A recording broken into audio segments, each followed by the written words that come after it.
O bruxismo não tem cura.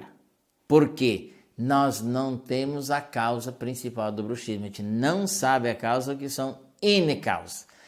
Tem algumas maneiras de amenizar. Uma delas, a gente usa umas moldeirinhas, a gente chama mil relaxante, moldeirinha para a pessoa usar à noite, ou de silicone ou de resina, para ele fazer esse movimento com essas moldeiras para não desgastar dente.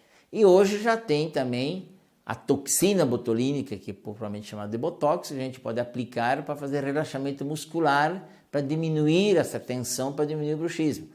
Mas tudo isso é paliativo, a gente chama. É por um período, tanto as moldeirinhas, elas podem ocorrer a perfuração delas, que tem que trocar, como a toxina, com o tempo perde a função, tem que novamente aplicar. Então, não existe cura definitiva para o bruxismo, porque a gente não sabe a causa. Muitas vezes a pessoa tem um período que tem bruxismo mais acentuado, muitas vezes ele até